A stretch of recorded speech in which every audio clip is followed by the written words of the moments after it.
Maharashtra state cooperative housing finance कॉर्पोरेशनच्या निवडणुकीत कोकण विभागातून सीताराम राणे बिनविरोध.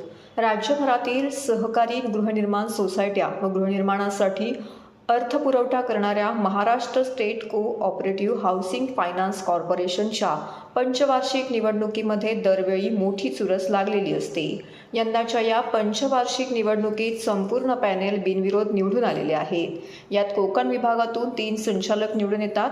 त्यात ठाण्यातून सीताराम राणे, मुंबईतून प्रकाश दरेकर आणि दत्तात्रय वडे या तिघांची बुधवारी बिनविरोध निवड झाली आहे. मागच्या खेपेल्या निवडणुकीसाठी कोर्टबाजी झाली होती, मात्र यावेळी काहीही न होता सर्व संचालकांच्या सहमतीने निवडणूक बिनविरोध झालेली आहे. त्यामुळे हाऊसिंग फायनान्स कॉर्पोरेशनच्या सुमारे 30 ते 40 लाखांचा खर्च वाचणार आहे. दरम्यान कोकण विभागातून बिनविरोध निवड झालेले ठाणे जिल्हा हाऊसिंग फेडरेशनचे अध्यक्ष सीताराम राणे यांच्यावरती अभिनंदनाचा वर्षाव होत आहे. हो, महाराष्ट्र स्टेट हाऊसिंग फायनान्स कॉर्पोरेशनची पंचवार्षिक निवडणूक जाहीर झाली होती आणि त्यासाठी वेगवेगळ्या डिव्हिजनमधून जवळपास 74 लोकांनी वेगवेगळ्या कॅटेगरीतून अर्ज भरलेले होते. त्यामध्ये आमचं मुंबईसहित कोकण डिव्हिजनमध्ये 3 संचालक आहेत. ते तिन्हीच्या तिन्ही यावेळी बिनविरोध निवड झालेली आहे. नागपूर विभाग सोडला तर सगळ्या विभागातून यावेळी बिनविरोध निवड झालेली आहे. नेमकं उलटं गेल्या वेळच्या निवडणुकीमध्ये तात्कालीन संचालकामध्ये मतभेद होते, वेगवेगळे वाद होते.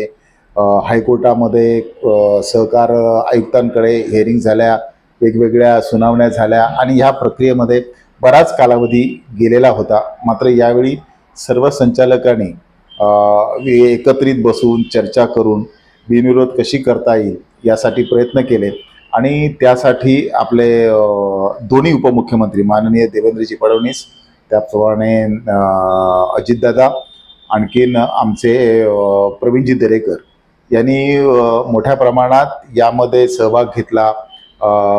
ज्यांच्याशी आमचे संपर्क होत नव्हते अशा लोकांना त्यांनी विनंती केली आणि त्यांच्याच मार्गदर्शनाखाली ही निवडणूक आपण बिनविरोध करण्यामध्ये यशस्वी झालो. या माध्यमातून या निवडणुकीचा खर्च जवळजवळ 30 ते 35 लाख रुपये, कारण संपूर्ण महाराष्ट्रासाठी ही निवडणूक आहे, 30 ते 35 लाख रुपये खर्च अपेक्षित होता.